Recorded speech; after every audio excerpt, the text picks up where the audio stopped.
We'll introduce Dr. Jamie. Dr. Jamie Browning is a specialist in knee chest technique. She is in charge of the technique program down at Sherman College. I have a testimonial. About 2 or 3 years ago, I had somebody that came into my office and we did a CCJ, and I had a real hard time understanding what was going on. And I sent the films to Jamie, and she gave me a very succinct idea about what had to happen, where we went with it, and we had a really good success story with the patient. So we Right. invited Jamie on tonight because we want to hear about all of the people that are contributing to the profession. And Sherman has a special place in my heart because of what they're doing down there. So Jamie, the floor is yours. Thank you. Can I get the screen by chance? Yep. Yeah. 1 second. Let's see here.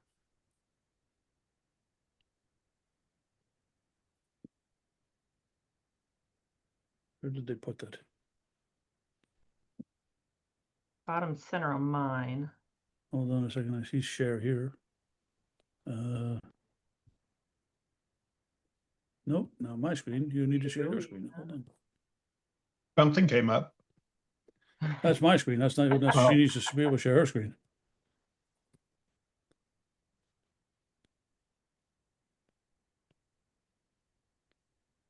Maybe let me send a request to you. Let's see if that works. Then That's it. There you go. just click a button maybe then. I think I just did that for you. Let's see. There we go. Let me find Their co-host, right, John? Sweet. Okay, let's see. You got mine now? Yep, we got yours now. Sweet.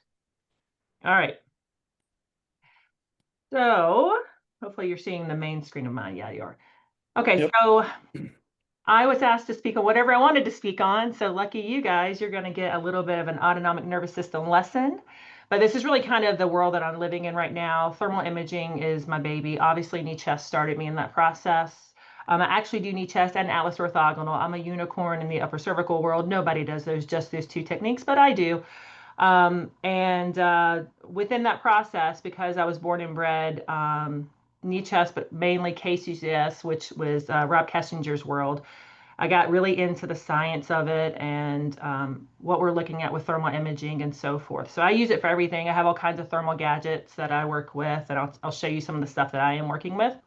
But mainly, what you kind of can learn from this conversation we're going to have tonight is how we're actually assessing the autonomic system with thermal, and what kind of information we're getting out of it, and the new technologies out there, and how we're assessing it. So that's what I'm moving forward with. If you want to jump in at any time, and I hope I don't bore you to death, I will try to be as entertaining as possible. So, a couple things. I'm a professor, I'm technique department chair. I'm also the IRB chair, which is the people who review for human protections for research. So I'm very evidence-based when it comes to, or evidence-informed when it comes to the information that I'm going to share with you. So the new stuff that's going on that at Sherman, the board has signed on to a very robust strategic plan. And if you've heard a lot of stuff that's going on, we have a big pediatric program now. We actually have a whole pediatric department. Yeah, we had Sarah Hawk on about 2 months ago. Yeah, She shared she all that does with a us. great job. She's crushing it. So they have literally design classes with peds as the title of it. So we have technique classes, they have peds classes, and then they're going to create a ped clinician program. Well, in the same vein, we're doing that in the upper cervical sphere. So if you've heard of Dr. Christine Theodosis, part of our 5-year strategic plan, and she's probably going to get started on hers within the beginning of next year, is to create an upper cervical intern program so that students can go into the upper cervical specific world faster and get more experience with that. And it's going to open their access point to a lot of different upper cervical techniques, with also executing and refining side posture and knee chest really, really well, because that's our main techniques. From that, my baby is, and what I've always wanted to do is I wanted to make Sherman College the Duke University of chiropractic. It's been one of my things. I've been here for about 15 years, and so that's kind of always been in my periphery. And when they said go for it, I went for it. So in a 5-year strategic plan, I've been working on my first year of a postgraduate complex cervical case program. And it will be a research clinic combined with complex cases. That's what I work with all the time. and hope that we end up being the place where people refer the most complex of people, or people who have never even considered chiropractic because of all the other things they have in their life going on, whether it's surgical cases and so forth. But that's the plan. So that's where Sherman is right now. I'm also the president of the ICA Upper Cervical Council, and I am a member of the American Academy of Thermology, which a lot of my science and background comes from. So I train with a lot of different people around the country, well, the world, that are in different professions that are using thermal, because thermal is not ours as chiropractors. It's across all kinds of healthcare lines, which is great for us, though, because it helps us communicate. So the agenda for this conversation, again, you can jump in at any time. I don't want this to feel like a lecture series. You're more than welcome to ask questions. But we're going to talk about some key points of the autonomic nervous system so you can understand where I'm coming from. I'll try not to bore you, maybe, but I'll try not to. It won't stay long. We'll talk about the upper cervical relationship in that area. And then we're going to talk about how we assess the ANS with thermal, work ourselves into some cases, and then talk about some other tools that we can use and some cool stuff coming up. And then other ways you can learn more about this kind of world of complex care. I'm sure you have complex care in your office, not saying that, but okay, so let's talk about some connection points. So first of all, I don't know how, so the way the autonomic has been taught historically has now started to change. We've learned a lot more about it.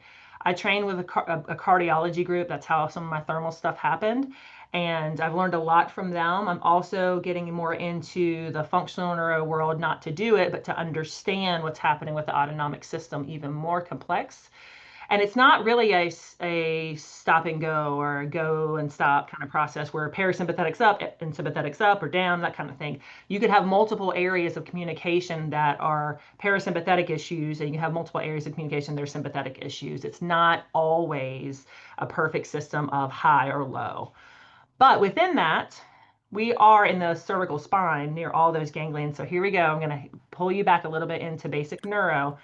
But we have the superior cervical ganglion, which is one of the biggest ganglions when it comes to the upper cervical spine. It sits right out C1, C2 area, as you can see on this photo, which is well done. And you can see it controls all kinds of things like face and eyes, carotids, and so forth. And then you come down about C5, C6, and you're at the mid-cervical ganglion. And at that area, again, apex of the curve, I don't necessarily have to go in with upper cervical care and go adjust the curve, although you can if you would like. I can actually get the head back on straight and actually start to bring back in that mid-cervical curve, and I start to get a lot of responses from there. And as you can see, that's thyroid, right, heart, and so forth. And then your big bad daddy, which is the stellate, which everybody loves to talk about. And what's really interesting about the stellate is that it sits on top of the muscle, the main muscle, the really only muscle that actually acts on the atlas. There are muscle connections to the atlas, but they don't act on the atlas, like the levator scapula, right? So levator scapula attaches to the C1 TP, but it's also attached to the shoulder, and it really does action for the shoulder, not for the C1. So if you look at longus coli, I can't go in and palpate it. It's at the anterior arch area. However, it does move the atlas a lot. And the stellate ganglion is right on top of that. So anytime it's reacting to how the misalignment is in the upper cervical spine, you're getting a lot of engagement of that stellate ganglion. And that's just one kind of impact way that the stellate gets involved. So blood flow, that's involved with pain, heart, sweating, right, and all the plexuses. And then it actually feeds systems down to the lower plexus. See, it didn't stay there long. Hope no one died. Okay. Jamie, I got a question for you just because you're going into this. Go for I it. do CLA insight testing, Okay. and We're I've gonna had to talk more change a about lot. it. I've had to do a lot of changing my techniques because what we're seeing, young and old, is this predominance of a sympathetic drive, Mm-hmm. right? It's So true. so I've had to do much more cranial cycle work, more vagal tone work than I've ever done. And it's something that I've seen mostly after the pandemic. I didn't see this predominance of sympathetic uh, sympathetic physiology, and in as many people, and even in young people prior to the pandemic. So it's something that I'm watching to see what's going on with it. Yeah, so I'll kind of jump a little ahead. I am training with a group called Dysautonomia International, and they are a group that's grown tremendously, like you said, probably in the last 5 years, even more so. And it's a bunch of people from all different walks of healthcare who either have dealt with it themselves and they're in healthcare, or they see a huge population base like you're talking about, and they're trying to figure it out. And I will say my biggest theme or my biggest quote I always say is 2025, everybody has an autonomic disorder.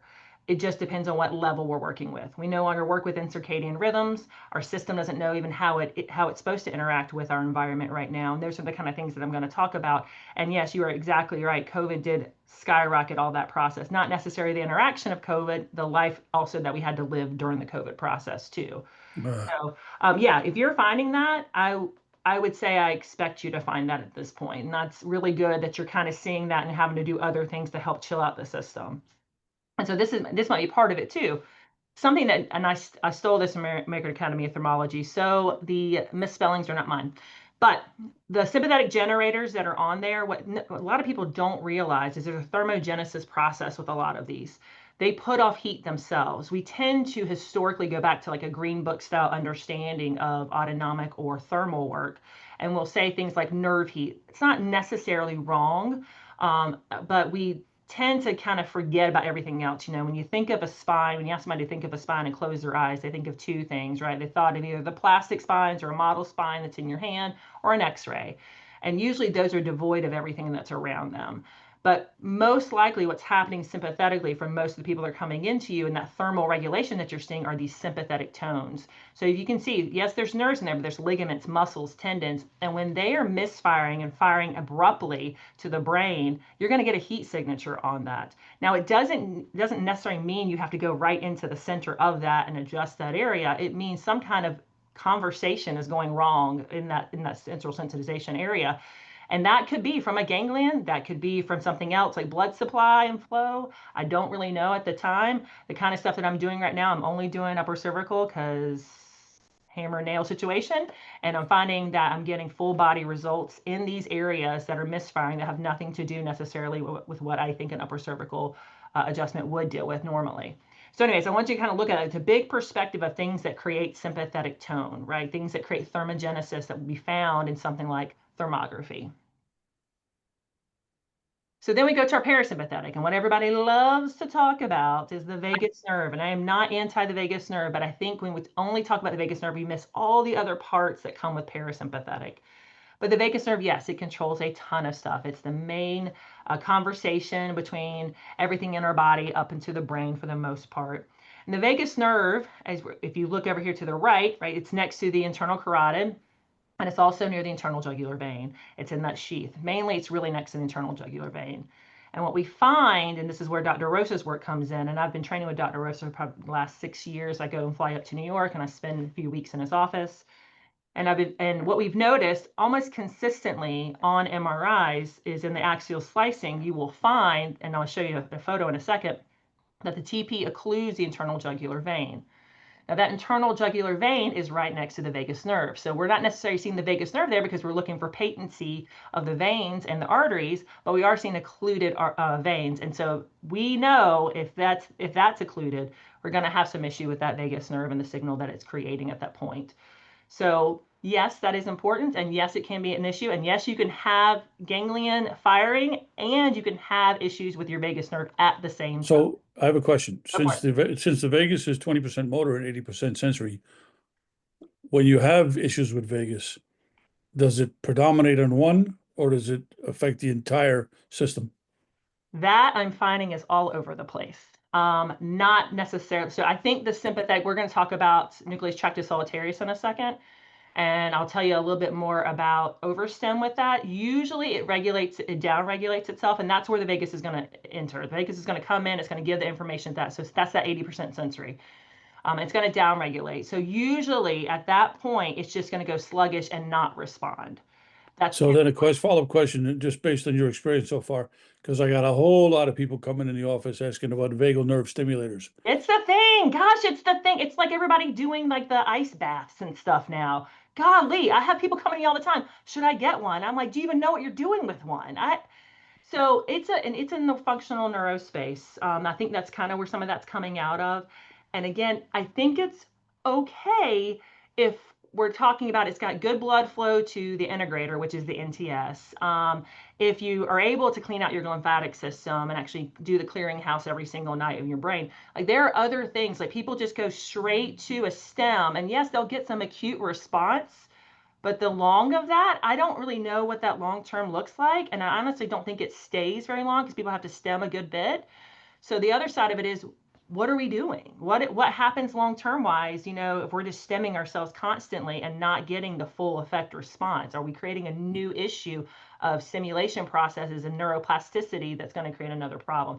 I don't know. I'm one of those people, I don't broach into those kind of areas really quickly. I also think that part of what we do is the process of holding your adjustment kind of creates the circulatory pathway of not only good neuroplasticity, but also good blood flow and everything else. And I think that's probably just as important as anything else. So you did not ask that question, but you got the full fire hose of it. Okay. So this is where we're going to talk about NTS.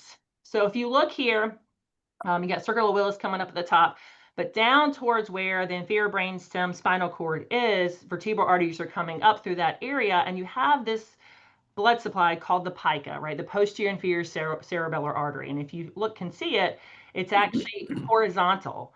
And right where it is right where the pia is for the upper cervical area, especially the C1. And so if you think about the pia and the dura, you have those dentate ligaments and those kind of things that are right in that area. They torque and pull and twist, and we see them on MRI and all kinds of things. So that's C1. They actually have, we've now discovered through anatomical specimens, and not me, but the anatomists have, that there's cranial dentate ligaments and so forth, anything to kind of hold and suspend that area. So what we find, what we think happens is during that torque and pull, that pica starts to occlude, starts to pull itself down. And the thing about the pica is it's the main blood supply to the nucleus tractus solitarius. So what I like to say about that is it's like a mom who, first of all, as conversation comes into the NTS, it usually does a really good job. In fact, it first comes through the nucleus of the medulla and then feeds into the NTS. I know you guys did not ask for this whole anatomy discussion, but I kind of got to lead you to the pathway. So it gets to the NTS, and usually it can take a lot of ramping, a lot of firing, and it can kind of pull it down and kind of, not freak out and kind of keep your brain in a nice normal state. It's kind of how we're evolved over time to do. The problem is if it's sluggish. And so if something like the pica is affected and you have blood supply issue, and this is just one of the blood supply issues you could have, if you have this blood supply issue, then I liken it to a mom who is exhausted and has kids coming at her all the time having conversation. Mom, I need this. Mom, I need this. And I have 3 kids. I'll tell you right now, what we're going to do is go, I don't care. Do whatever. And so at that point, you've lost control, right? Things are just going to kind of escalate past you. And that's what's going to happen. The NTS, which is a parasympathetic negotiator, it does most of your things. I'm about to go into a slide on that. If it's not able to regulate the parasympathetic system, then you get overstim in all kinds of different ways, and it hits the thalamus and all kinds of sort of stuff. You no longer have a regulator keeping you in a rest and digest mode. So this is another area. So we have our ganglions, we have our vagus nerve, and then we have things like blood supply directly at the area of. So here's your nucleus tractus solitarius. The vagus actually comes into it with other kind of negotiators that are coming in and giving information. And as you can see, it controls a lot of things, right? Cardiovascular, respiratory, gustatory, gastrointestinal, your homeostasis process. I'm on a Zoom, but she was crying. She wants to come to you. So if I think about the blood supply not getting to this area, it's not going to be able to do its job. And again, it is to regulate these systems. So while I love talking about the vagus, there's a lot of stuff that happens with the NTS that's actually the most important thing that happens. Okay, everybody, that's done. Are we excited? Want to move forward? Very interesting. Okay, so upper cervical relationship. Let's talk about what's going on here. So first of all, cone beam. This is one of our earlier cone beams. It's not my favorite. We've redefined our machine a little bit. It's a little bit more robust. But we have the full volume system. It's the it is the Planmeca Vizio. It's the G7. So it gets down somewhere between C7, top of skull. On me, it gets down to about T1. And so what we're going to show here is we're going to talk about all these systems that are in the location of mid-cervical, lower cervical, upper cervical, and up there and top into the brain. We've got to talk about what happens as distortion, right? So for this person, this is one of my autonomic patients. We have a rotated skull that went to the left, pulls the mandibles, which also starts to affect a lot of things. Very strong atlas plane line issue, creating a large upper angle. We have the lower spine angle that happens out, so it's coming out underneath it. And so for anybody in the world of like looking at the full entire orthogonal model, this would be called more like a kink, because that lower spine is actually going into the side of the lateral head bend. And then, left lateral bend load. And then we have static stabilizers creating instability because your ligaments are no longer holding in this area. So we haven't even talked about the ligament tissue up there or the muscles. So just a quick refresh.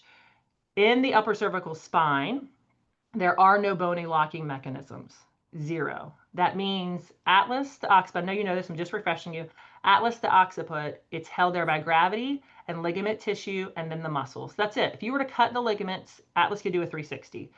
Atlas is then loaded onto C2 with meniscoids, right? It's a very like slick surface. It's meant to glide a lot. It's meant to move because that's your survival mechanism. I have to turn around and see that bear outside, right? When I take my dog outside, I have to see that bear so I can run, right? So that's where you get a lot of that motion. But in those processes up there, you are dependent on what's called static stabilizers, which are the ligament tissue that binds. It's the outside ones that some connect to the dura, inside ones like the alars and transverse. There's all kinds of binding processes. In order to get the cervical spine that you're seeing in front of you, you had to have lost integrity in some of those processes. And when you do, things like the ligamentum nuchae that comes down from the EOP and on top of the spinuses, that particular ligament has projections that go all the way into the dural sheath.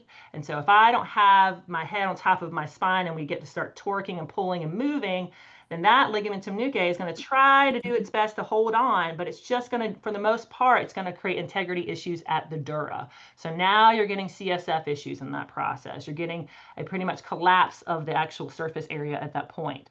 So this is way more. And then on top of that, you get stimulation. So that ligament tissue, the sympathetic generators, send tons of information to the brain.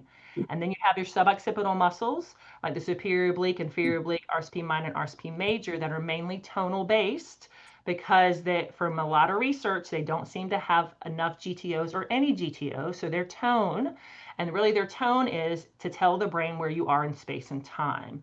They actually connect to your NTS as well, and they have something called the cervicosympathetic reflex. That's a lot of information I just threw at you, but just to kind of go, that's a lot of stuff that's just in this one area that creates an autonomic response. Don't die. We're going to get some cool stuff. All right, MRI, I promised you one. So this is an axial.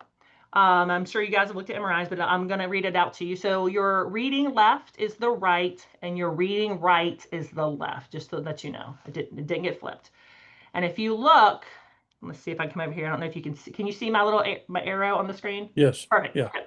So here's the anterior arch through here, correct? Everybody TP, posterior arch through here. There's the cord right through there, the open space of the canal. There's your dens. And by the way, that's the black line is the apical ligament. And this is showing you the movement of the atlas, right? So it kind of pushed forward on this side. And kind of how do we know? Well, here is a nice open and patent left jugular vein. Okay, that's the carotid right there. This is the left jugular vein. Remember, the vagus nerve's over there with it somewhere. We are not itemizing it out because it doesn't catch it in this MRI. Over here, you can see the carotid. You do not see the internal jugular vein. The reason why you don't see it is because that TP is absolutely occluding it. It's compressed it.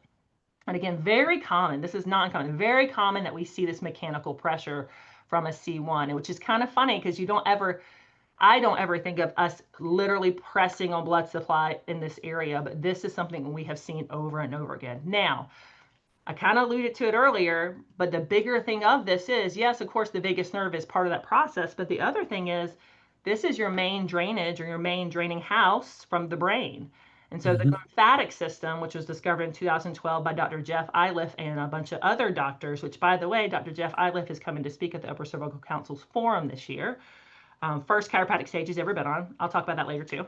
But anyways, what he talks about is at nighttime, right, the brain shrinks down, CSF goes through the brain, actually cleans along the arterial lines. It then takes that waste, because there's a ton of waste that's in there, and it goes through the sinuses and pretty much circulates all the way out and comes down through the internal jugular vein and then empties out into the kidneys. But this person is not going to have a great process or a great response to that lymphatic drainage. And so they'll get into an issue, what's called intracranial compliance. Intracranial compliance says blood in and blood out should roughly be the same ratio-wise.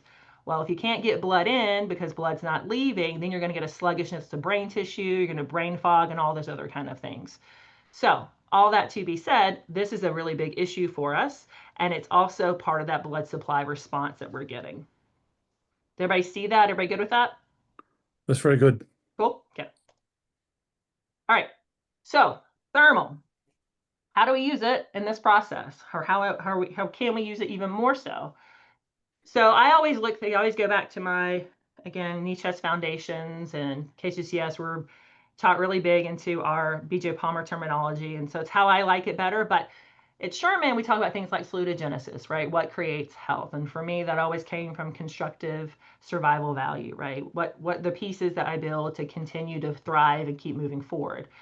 And then we have things like the total load. Now, total load is a term that comes out of the other style of healthcare that I train in, which is the autonomic world, and people who deal with that a lot. Total load means that we constantly have stressors on our system. And for the most part, we can pace and keep up with them. It's kind of what HRV would tell us.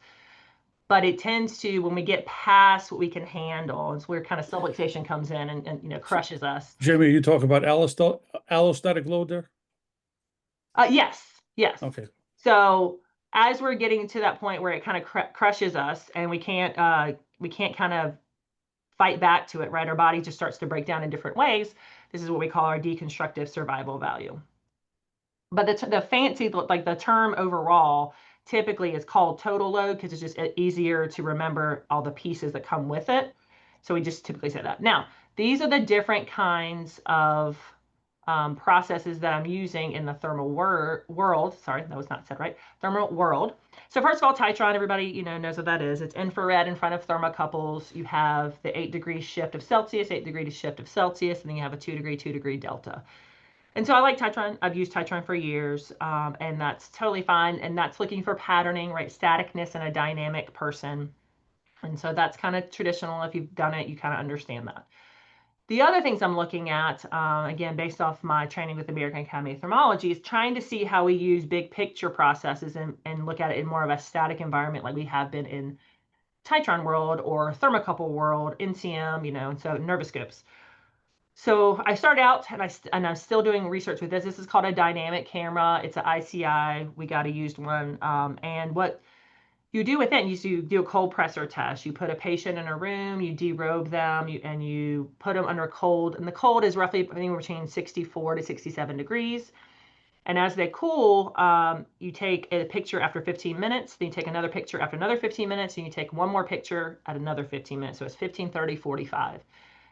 And what you're looking for is you're looking for adaptation. You're looking for symmetrical adaptation of that person's thermal signature to the cold environment. It should adapt normally. And what you'll end up finding is you'll have areas that either heat up, cool too much, go completely haywire and bonkers. And that's kind of how you're figuring out when things are not regulating properly. And it's called vasomotor instability, and it's definitely an autonomic issue. From that, I got into this world for USA Therm, and it's called ThermPix, and that's what I am researching right now. We have one on campus. We're about to order 4 more to do a bigger research batch. And it is a passive camera, and it's much like you would use it like a Titron. You would use it in the moment. You wouldn't have to do a cold pressor test, although I'm going to challenge it in a cold pressor test. But you would take it with a patient. You would take an image of wherever you wanted, the spine, face, and so forth. You'll take that image, and it shows you the patient, and it also shows you their thermal right next to it. And it's FDA approved, so you won't get in trouble by using it. And it gives you a different kind of signature. It's very standardized heat regulation. So it's not as. Go ahead. I think that's the camera, the Thermopix camera is the stuff that Kevin Jackson's using for his upper Yeah, cervical. he got it from me. Yeah. So yeah, and it's okay because he asked me about it. I was using it and he asked me about it. And so yeah, he's been selling them like crazy for the company. I'm doing the research. I'm on the research board for them. And it's interesting, yeah, what he's finding in it. But so what they want to do with this, it's an Android device, and what they would like to do, because you're getting a picture of the patient, is put even more applications on there. So eventually they're hoping to do like posture assessments and stuff, because it's great to have a picture of the patient, but you actually could use more information on that picture. So I'll show you some stuff that we're finding. So first of all, let me go ahead and give you an overview. The picture you see to the right is a dynamic thermal. Dynamic thermal is going to have your color code through here. It's going to have your temperature regulator up here. So it's going to have 36.2 Celsius, right, is this one, and 24.2. So it's going to have, so you'll know on your temperature scale what's cold and what's hot. If it doesn't have that, on a picture like this, it doesn't mean anything. Okay, you have to know what you're looking at. But What it's looking for is it's looking for vasomotor stability, and you should be symmetrical. This person's fairly normal. So if I go down through here, there's three different steps that you do with a thermal. You first come down and you say, okay, what's symmetrical and asymmetrical? So you find the asymmetrical. Then the second part is you interpret hot or cold. And then the third part is you take the entire process of everything else you have, whether it's palpation findings, x-ray findings, clinical history, all those kind of things, and you put it into a picture, much like an impression would be made with an MRI and so forth. And now you have an idea of what's going on with the patient, and you start to map it out. So this is pretty much that process. This is what a dynamic looks like with a patient. This is one of my patients. She's 24. She has POTS, EDS, and a bunch of other stuff, ADD, and she has a lot of different pain. But a big thing for her, and again, because of those ganglions, where her misfire was showing up in her thermal imaging was her arms. So we started looking for it here, and we started to see something a little off when it came to this arm. And this is first 15. We had her flip her arms over, and in 30 minutes, we started to see that there was this area that just stayed really, really cold. And if I came over here to this area, we're like, well, maybe it wasn't cold because it actually started to level out throughout the arm. Maybe this area of this left arm, which actually lined up with a lot of things that she was having issues with, which doesn't always have to be, by the way, but it stayed warmer than it needed to stay. So maybe this actually became a little more symmetrical, and this was asymmetrical. So again, I'm not going to do anything with her arm, but what we're going to find is I can map that. I can get so far down a thermal, I can map a dermatome, a myotome, and all kinds of things on thermal. In fact, the AAT has guidelines on all of that. They have printed, publicized guidelines. They have an atlas of research they've had since like 1970 something. Like they've been doing research for a long time. So anyways, that's what I would do. I would have a baseline, get her under care, and check that baseline again later. This is also another patient. 37, headaches, facial pain, hypermobility, and then a right ankle fracture. That was just noted because that ankle fracture came from hypermobile ankle. So this is the first 15 minutes, and you can kind of see she's already asymmetrical to begin with. Then we get to 30 minutes, and we get a little bit more symmetrical around through here, but really kept that hot spot on that right side of the neck. And by 45 minutes, her body responded in such an opposite way that it just heated up the entire system through here and actually got angrier. So what her autonomic does is in stress, it really pronounces itself. And this is kind of where she has basilar invagination. She has all kinds of other stuff going on as well. So this has gotten better over time, but this was something we were able to come out and pull out of baseline. All right, so let's talk about some cases. This is the ThermPix. So I use the ThermPix different than Kevin does. Mine is looking for autonomic dysfunction. That's what my main assessment point. This person has Borrelius syndrome. Borrelius syndrome is facial pain or distortion due to lack of blood supply to the face, and it's usually because of neck damage. So she came to me after a couple of chiropractors had referred her in. And we got this beginning, and this was her too off the beginning. You can kind of see how her posture is really distorted, right? This is her thinking she's in neutral, neck's on fire.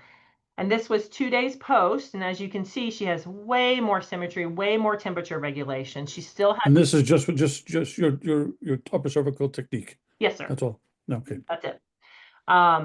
So she got her to care, and you can see her nose is still kind of extra cold. So on these ThermPixes, this is hot and this is cold, and these are all just standard deviations from each other. This is more like within regular temperature frames. So again, it's passive thermal, not dynamic. We're not putting her in a cold stress test. This is just taken in my office. So anyways, so cold noses are also a sign of autonomic dysfunction. So while she's getting better, there's still some to work for. But as you can tell, you can even see how much more relaxed tone she is after 2 days. This is a patient, wild patient. I get wild. I'm sure you guys do too. I get some wild patients. This is an Amen Clinic patient who's been through a lot of people. And that's usually what I get, people who've been through everybody else. And by the time they get to me, they're like, fix it. And I'm like, I don't know if I can. And so this is one of those. It's a very frustrating patient. She wants to get better. She has a lot of stuff going on. And so when she started, this is actually going to freak you out a little bit. This is what I actually expect. This is right after the adjustment, 10 minutes after. And this is the kind of stuff that I'm challenging and looking at right now. So this is her asymmetry that she came in with. This is the pre. I know you didn't think it was. This is the pre. She's asymmetrical. This is not good vasomotor stability. She's all over the place. Right after the adjustment, remember, we're talking about, we have that superior cervical ganglion right there, right? We have the blood supply for the pica to the NTS and all kinds of things there, right? We have good drainage systems happening. CSF is getting a little bit better in the moment. Everything happens, but it happens so quickly. So she's an atlas orthogonal adjustment. And so I don't know how much you guys know about that. It's percussive wave, and it moves stuff immediately. Unlike a knee chest adjustment, which I need to start challenging some of this with knee chest. I've only done one patient with that. Knee chest is more of a vialistic process where we unlock it and the track slowly sets it back in place over a couple of days. Atlas orthogonal, a lot of orthogonal techniques move the bone immediately, move the lower cervical spine, so it has an immediate reaction. And so we get this ANS response where it fires like crazy. And so the face flushes really quickly. The patients don't feel this, but it shows up almost every single thermal, especially on my autonomic patients when they first start. They start regulating better, and it doesn't do this as they've been under care, but after their first adjustment, it's almost always going to happen. And so you can see she gets more symmetrical. Her nose is still cool. Her neck gets more symmetrical, but this is a patient who's in progress. But this is 10 minutes after the adjustment, so you get to see the big response that the ANS has. I'd always heard that Dr. Sweat walked away from, and this is from his people, walked away from doing Titron scans because he never really saw a change after he adjusted people. And my thought process is, because if you're using it right after you adjust them, I could easily see that the autonomic system actually spikes right afterwards in a response to the quick change. And maybe that's why he wasn't getting it. So maybe if he did it a few days later and did it like that kind of response, he probably see the change. I agree. Oh, good. Yay. Okay, so this is me. I actually have Borrelia too. My background is I'm former military. I played volleyball all the way through college from 7th grade. I used to bang my head on the floor all the time and roll over my shoulder. Thought I was so cool when I did it, and damaged my cervical spine like crazy. Like I said, military time did not help that out either. I used to have, before my first knee chest adjustment, I had severe migraines. I was photophobic. I played volleyball and everything shy of narcotic because I couldn't play on that. I was using dissolvable tabs and shooting meds up my nose. And then I had my first, eventually fast forward a few years, and I had my first knee chest adjustment, and a bunch of those things went away. It was amazing. And then after a while, I kind of found out that I wasn't holding my adjustments that well knee chest wise, and I started to search, which is what people end up doing, right? They go searching and looking for an answer. And I had like the best. I had Henri Dallier's adjusting me, and I mean, beautiful adjustments, but I just wouldn't hold them. And so I had to go on a search, and I found a group that looks at autonomic outside of the chiropractic world. And they started giving me some ideas, and I figured out that I was a subset of Ehlers-Danlos syndrome. And so I was hypermobile. I just wasn't going to hold for a while. So I did some other things to kind of help my stability. And then I got back into upper cervical. And that's how I got into the AO world, because that style of adjustment actually worked a little bit better for me at that point in my life. But I ended up working myself, because of all the neck damage I had had, into something called Borrelia. And so Borrelia, again, I told you, not enough blood flow to the face due to neck damage. You can see I'm really cool on this right side. That's my big side. When I used to have really, really bad flares, my right eyelid would swell and kind of drop down, and then I would get facial numbness. I would slur speech. I would look like I was drunk. I'd have severe stabbing pain, like cluster headaches would be in the head. It was around my face. It was really awful. But I've been really great for about 8 years. So I have autonomic dysfunction. I always will have it. I just don't have it as bad as I used to. I'm much more regulated. But the thing about an autonomic issue is, once it comes off the tracks, you can get them back close to the tracks, but it's practically impossible to get them back perfectly on the tracks. Now, if they're young, maybe you can do that. But someone at my age, about 45 years old, it's just, as long as I can get close to it, I'm happy with that situation. And one more thing I need to say about the ANS. ANS, if I'm looking at it compared to the CNS is like the highway, the interstate, should I say. It's like the interstate. It goes back and forth, big chains of information. But the ANS are the off-ramp and the on-ramp situation. Okay, they interact with the CNS, but they can do whatever they want. It can get off that off-ramp, and it can go off and do what it wants to. It'll do things that the CNS does not want it to do. This is why your patients will go and get checked, and they'll be constantly told, everything looks great. Your heart rate's great, right? Blood pressure's great. I don't know what's wrong with you. I can't find a thing. And they're coming to you telling you, of course, I feel crazy, blah, blah. That's all autonomic. Anytime it kind of falls into that window, doesn't make sense, or it almost makes a complete picture of some kind of disorder, the word is called form fruste. Form fruste means that It walks like a duck, talks like a duck, but it has a few black feathers, right? So it is the picture, but it's not the complete picture. Well, that's kind of where I am too now in the autonomic world. I don't have a full-blown autonomic issue. I just kind of fall in between. So anyways, this is 10 minutes post my adjustment. So I get adjusted upper cervically, and there's my hair. As you can see, I go lay down, my hair changes, right? But I get back up. But this is me right after adjustment. So it's not perfect, right? This is me full blown. So I came in a flare. I didn't get flared up after adjustment. This is me coming with a flare. I was all kinds of funky. And I got my adjustment and I was out. I wasn't just in a flare and not out. I actually was out of alignment, and I got my adjustment, and this is me 10 minutes after relaxing. And you can see now this right here, I want to note this on any kind of thermal camera. If you have heat here and heat here, you're dying. No, I'm just kidding. That's normal. It's actually your core body temperature. So during COVID, AAT put out a statement, and I wish it was put out more, that you should have taken thermal between 5 to 8 feet away from you, and you should be looking at the core temperature from the eyes. That's the closest you're going to get to body core temperature. So all the other stuff that people were doing, especially with females, they were hitting hot and they were being kicked out of places because they had a fever or temperature, and the reality was they were looking at the wrong location. So anyways, all my patients are going to have something through here unless they're highly medicated, which I've had those too. But anyway, so this is me after 10 minutes. So this is someone who has a greater adaptation of autonomic dysfunction. My body responds really quickly to an adjustment, and it does the opposite. It doesn't flare. Okay, so this is a NUCA adjustment. I did not do this adjustment. I was just there to take the pictures for this one. And this is a person who had mild autonomic issues. And so for this person, again, a hand adjustment. This is the kind of stuff that's in my world, what I'm thinking about right now, right? Going from an instrument orthogonal adjustment to even a hand orthogonal adjustment, and then working into something like an articular adjustment like knee, chest, or side posture or Blair. Do they change in their response and autonomic? So this is a NUCA person. Here he is very cold nose, but it's not a blue, but it's cold compared to the rest of his face. His neck is hot. Here he is about 20 minutes post. That top right is 20 minutes post adjustment. So he is starting to come down a little bit in his face. His neck has cooled.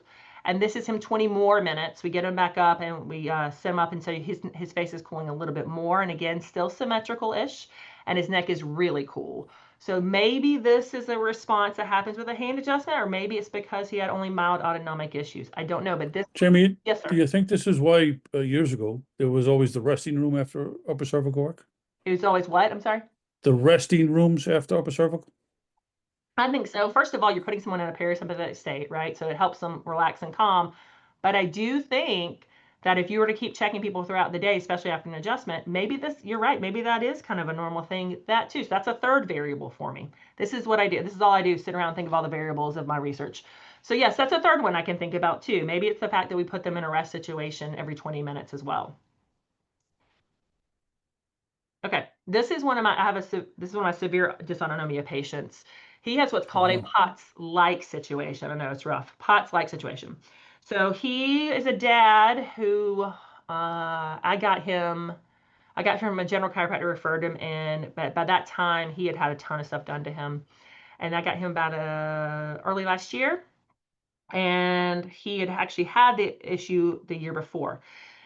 And so what's happening was, I think he and his family were going down to Disney World, and somehow their car got stuck. They pulled off to the side or something and got stuck.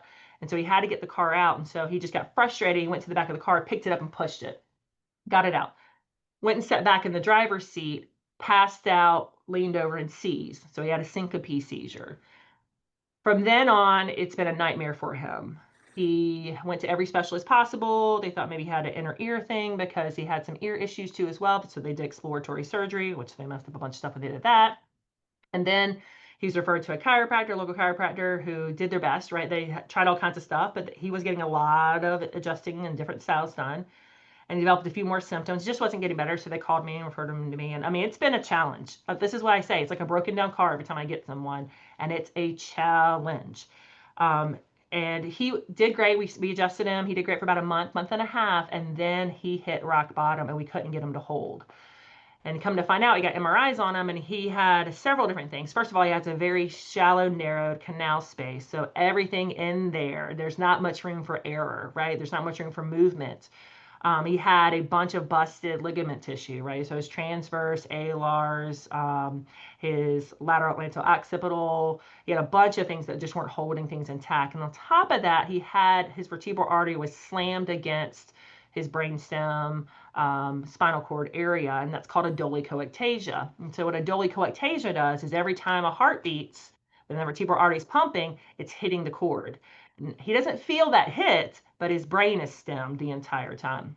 So the bad part is that when we took him from his left adjustment, which was working really well, which is what his misalignment was, it actually took that artery further into the cord every single time because he had no stability after I was adjusting him. So we took him for the right for a little bit, and then we got him up to Dr. Chris Centeno up in Denver, Colorado. And he's the guy, I don't know if you know him, but he does stem cell injections, and he goes in and he go into the hard palate, and he does it to the alars. He pulls from the stem cells come out of the patient's bone marrow, so it's got a rich content, mesenchymal. I don't know how you feel about that, but it helped him tremendously. He's now been holding over like 2.5 months. But this was kind of a time where we were in that in-between phase. And so if you look at this top left, and I was like, let's do some full spine because he was having all of this response. He had all, I mean, this is definitely a stellate ganglion issue. And he also had all the other ganglions, but he had stellate with it. So he was having all this pain through his arm too, as well, under his arm. He just constantly kept feeling it. So we took pictures, and you can see this really cool thing. He has Borrelia too. I know I'm saying it a lot, but Borrelia is very underdiagnosed. And so once people figure it out, it's kind of seen easier. He has a very cold patch on his face. Very hot through here. This right side was his issue side. So we took pictures of it and see how asymmetrical all of that heat is. It doesn't even make sense how blotchy it is. And then we went straight on, looked at him from the back, really asymmetrical right through here, asymmetrical through here, the occipital area, and even the top of his scalp. Okay, lots and lots of heat, lots of signature. And then I adjusted him, laid him down for about 15-ish minutes and got him back up. And so as you can see, those top ganglions chilled out, right? Especially that superior cervical, probably got a little bit better blood flow laying down and stuff as well. And so again, there's that core body temperature, but everything's calmed down on his face. We went and checked that right arm out. Again, it was very blotchy through here in this neck over here too. That calmed down a good bit as well. And then right after the adjustment, his back got more symmetrical. Again, does that mean that everything's, no, absolutely not, but he was on a correct path. Now, how you could use a camera like this, you wouldn't have to use it every day in a visit. I just am challenging it in everyday visits. But the way that we are designing this, at least from the research board that I'm on, is for symmetry. And they're actually working on an AI process right now for this camera that will do some of that for you. It will grade it for you. So it'll be something where you take a picture of your patient to begin with, and after 4, 8, 12 weeks, you do another picture, and you look at the symmetry that's happening and kind of grade that through a process. And hopefully AI will be able to help some with that too as well. Excuse me, Dr. Browning? Yes. Did you get a CBCT scan of that gentleman? Yes, I have one of him. Good to see you. Good to see you too. Any anomalies or anything? Tons of anomalies. He is nothing but a walking anomaly. Yeah, everything's Wow. anomalous with him. And he has a pretty decent turn foramen magnum. We talk about turn foramen magnums a good bit in my world. Once you have a turn foramen magnum, everything below has got to turn with it because the occipital area is what starts that conversation. So you have an issue if you're just looking for symmetry on imaging or symmetry and palpation. You're never going to have it with him. And I think a lot of times with the kind of care he was getting palpation care. And so when people were palpating and finding things asymmetrical that were kind of his norm, they were adjusting him and missing some of those indicators because really that was just what his anomaly was. And those are just a few of them. He had a ton of stuff like that too. But great question, Dr. Bender. Wow, thank you, Dr. Browning. Okay, so here's some other tools. So this is what you were talking about, John. Yep. Do you have the wired one or the Bluetooth? I have the wireless. And you can get a wire. Might have an IT geek for a husband. Yeah, it's a total upgrade to the wired system. Yeah. It's So a totally different way of looking at stuff. totally what? What'd you say? Totally different way of looking at stuff compared to the old system. Yeah. So so when you look at HRV, I'm just using the insights analysis tool because I think it's well done, at least from a explanation standpoint. 2 vectors you need to think about. Okay, this right through here is the sympathetic parasympathetic. Okay, everybody loves to kind of just think of the autonomic system in this kind of way. The great thing about HRV is it brings in one more dynamic, and that one more dynamic is it brings in tone. So tone right here, really that means energy. How much energy is someone expending to keep themselves at the rate they're at? So most people who are healthy are going to fall right within this green. A lot of times it's in the yellow, and a lot of times it's on this side. Up through here is where we typically find most people who come into us on average. And these people are high achievers. They're people who have a lot on their plates. They're people who are doing. And they look like they're functioning well. The problem is that when they stay here long enough, they don't lose their sympathetic tone, they lose their energy. And so after they've been here, they'll fall to this area, this bottom left area. And these are the people that can drink a Red Bull and fall asleep, which is a lot of people. But what that means is you have no more energy, right? That's the adrenal fatigue and all those fun things they like to use. You have no get up and go, but you're still highly sympathetic. Your body is still responding like a bear is chasing you, but you have no energy to even feel it, okay? Top right up here, these are people who are in a chronic state of some kind of disease or something, you know, like your lupus patients or so forth, people with chronic issues, very sluggish, highly parasympathetic. People think that's great to be highly parasympathetic, but I always want to say you don't understand a freeze response then. So the freeze response, and anybody who does pediatrics, I'm going out of my wheelhouse here, but I'm talking about pediatrics, you know, when babies are born at what, 32 weeks or something like that, their sympathetic system is not formed. Or at least completely formed yet. And so their parasympathetic is dominant. That's why the NICU is there, right? To kind of cover their ears and eyes so they don't get stimulated. Because if they get stimulated, they don't have a sympathetic response. They have a high parasympathetic. And so they stop breathing, heart rate starts to go plummeting, digestion gets all crazy, and they could die. So when people, at least in my knee chest world, and I don't know how it is for you guys, but my knee chest people don't really know or understand sometimes when they talk about, you know, well, it goes from this crazy pattern to perfect right after the adjustment. It must be great. And sometimes it's a shock to the system. Sometimes that's called a freeze response. The body didn't like it and it kind of freaked out for a second. So being high parasympathetic, going from a high sympathetic to high parasympathetic is not a good thing either. And then if people stay here or they don't get any better, then they plummet to this bottom right. And that bottom right is people on the way out the door, right? They're highly parasympathetic and they have no energy left. But like most people will fall through this top left. That's when they will start out care with you usually. This is what's coming up, and this is what the Dysautonomia International has introduced me to.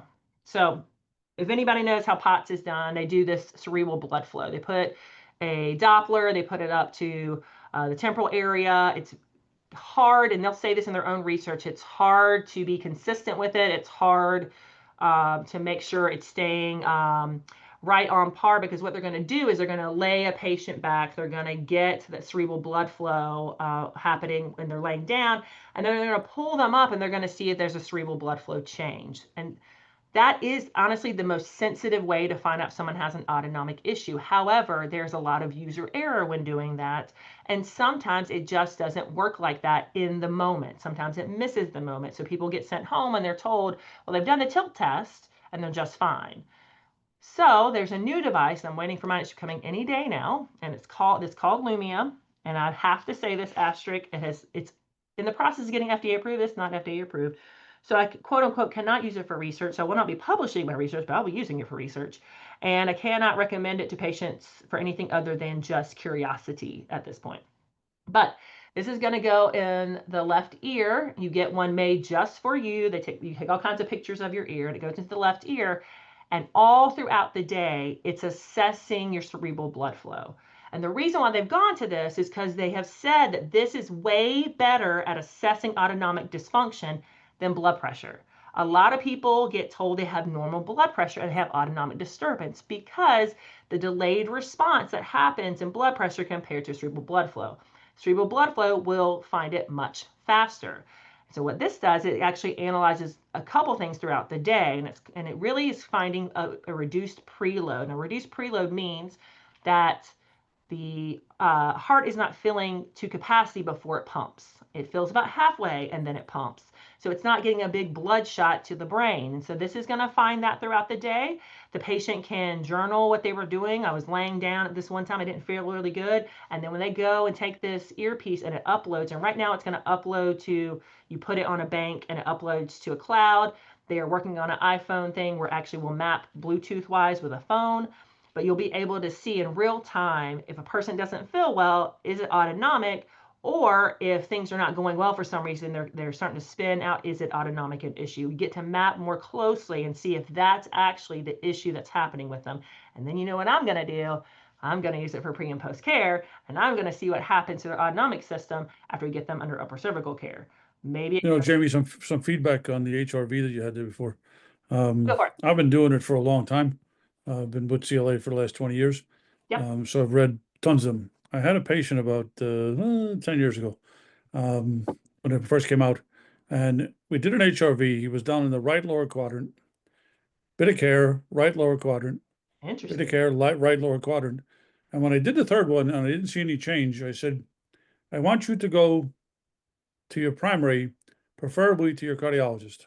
He goes, why? I said, I just don't like the way things are going. It's Yeah. telling me some things.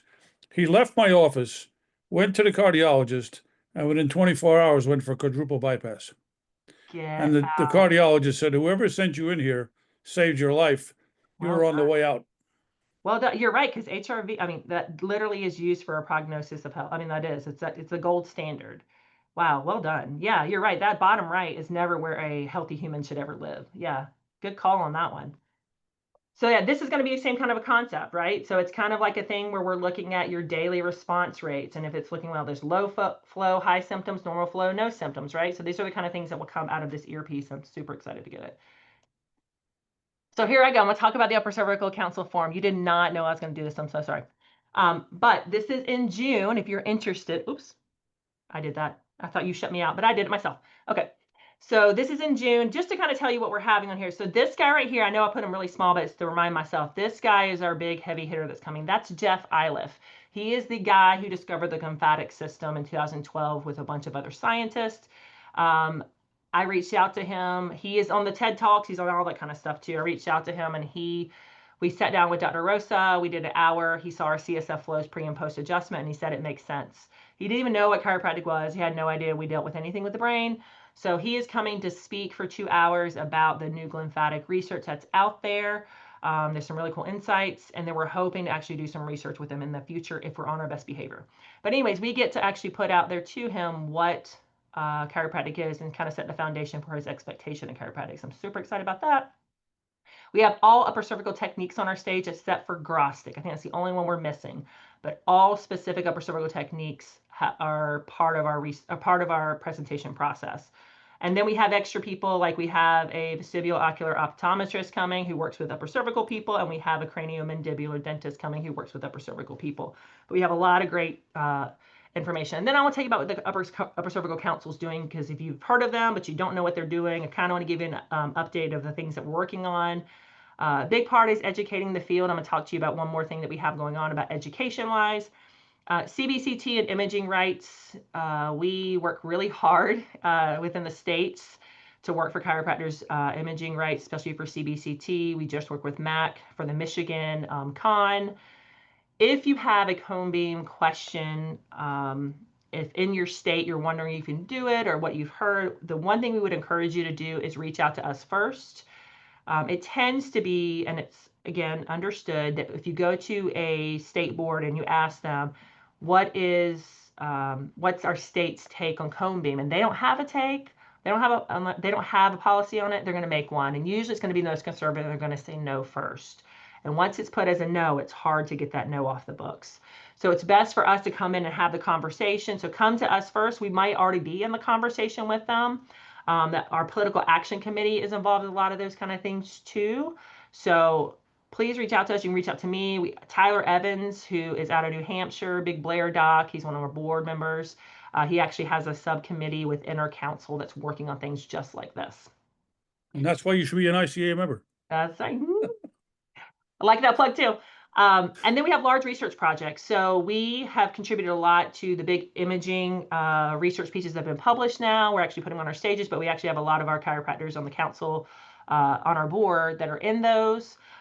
We try to take on things that we can handle within roughly a decent time frame. Right now we are finishing something not a decent time frame is our standards. something that defines an organization is their standards, so that when other organizations outside of us want to come in and say, what is upper cervical care, we can hand them an evidenced research standard and they can understand what we do. American Academy of Ophthalmology has thermal for musculoskeletal, orofacial, veterinary, breast, and so forth. And they have guidelines, published guidelines. That's what we're doing with us. We have published guidelines and standards. And so we're almost finished with it. It's been a big beast. We presented a couple years ago our rough draft. And we're hoping to get that published into a research journal so that that can be put out there. It's going to have all the upper cervical affiliate techniques that are involved with us and what we do. It's going to explain thermal and how it's used, leg length inequality and how it's used, and so forth.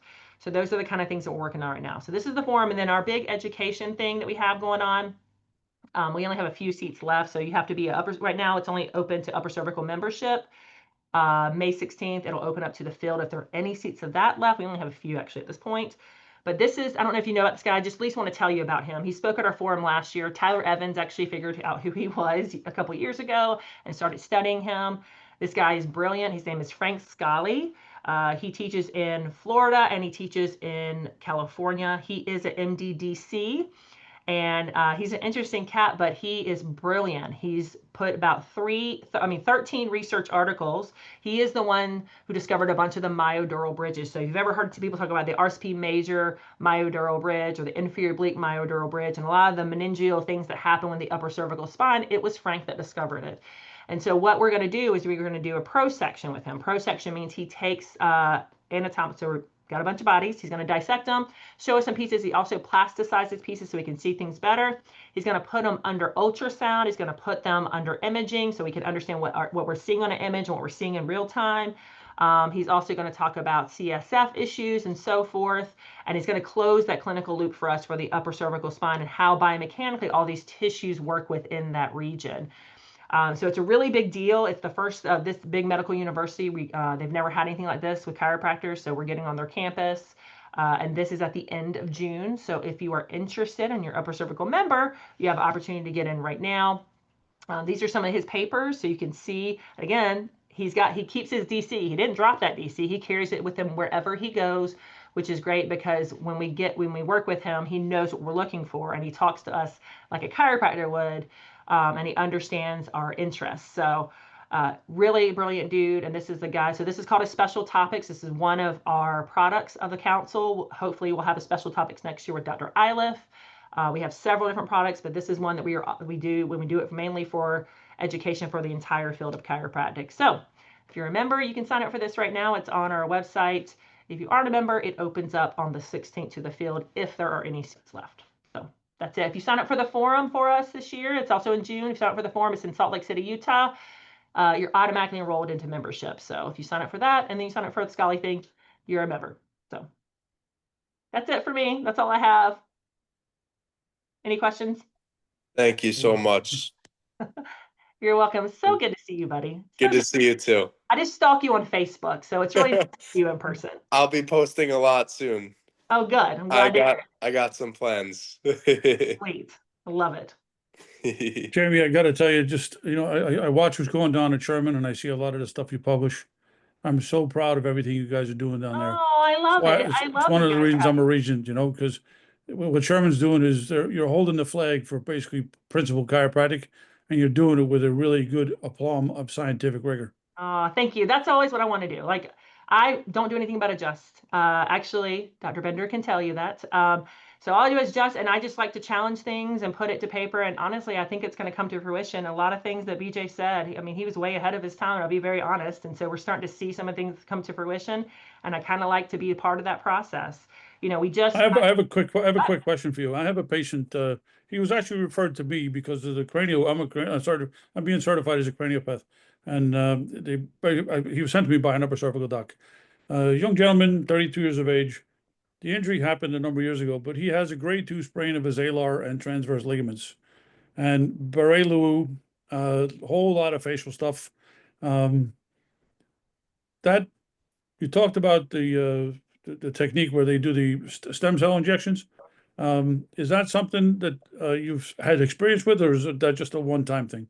No, I've sent several patients up there, and honestly, I think Dr. Rosa manages about 400 people with him. No, it's well worth the conversation. So here's the great thing.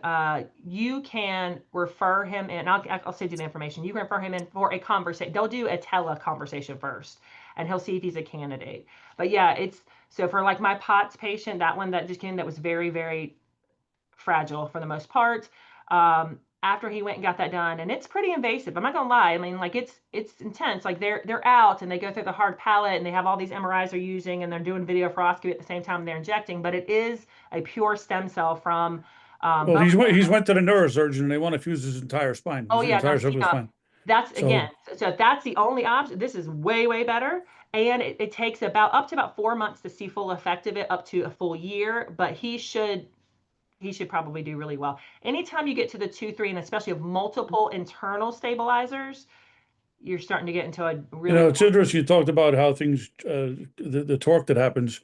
The injury was to the upper cervical spine, but the sphenoid has torsioned, and he has That's an all connected occipit. there. He's got Yeah. an occipital flexion that he does not have Chiari, but they basically said he was at 0, so right at the margin.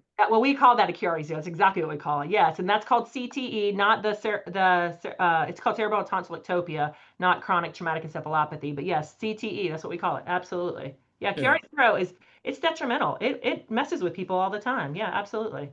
Yeah, he's we had got him to hold, and then his kid got into the bed and jumped on him, and man, oh man, did we have a problem after that. That's the thing. Again, it doesn't take much at all. So if he's kind of in that fragile state, though, it'd be good to at least have a consult. Yeah, I'll All send right, you so information. some more information, because I definitely want to look into it. So because if I explain it to him, I want to make sure that he's going in the right direction. Yeah, sounds good. Anybody else, please unmute yourself. Any questions, any comments, please? Thank you, Jamie, for all that you do for chiropractic. We appreciate it. Oh, thank you. I appreciate that. Very cool. Doc, blown away, totally blown away. Didn't follow everything, That's okay. I gave you a fire hose. at least. Yeah. So where do you even start? Where do you dip your toes into this? What would you suggest starting with? Because you're talking about the conferences. I'm like, I'd sit there to go to the conference and I'd be as less as I am now. Yeah, that's true. That's a good point. So I will say, the best way for thermal kind of stuff right now too, honestly, we're going to go over this again at the forum, but I hate to keep pushing the forum, but the forum really is a taster. That's what we call it. We call it a taster. You get an hour of information here, hour information here, hour information here. If you're wanting to see a bigger picture of like different ways we're analyzing stuff, I mean, we have other tools that we're doing all kinds of stuff with. We're actually looking at CSF tone by using pupillometry. Because they have now, with this certain kind of tool, have an inverse. When CSF is an issue, the pupils don't respond as well. And so we're actually seeing pre and post adjustment. We're actually getting pupil changes that are from this one tool that would say CSF actually improves. So all kinds of stuff like that is happening, and that conversation is happening at the forum. The forum will never go too much overboard. In fact, it's an hour, way less than what I just did here, because I'll have a bunch of other stuff I'm talking about, but it's more about your patient cases. Like the stuff that John and I just kind of chatted about, that's more how the forum is done. So if I were to start somewhere, I'd start there.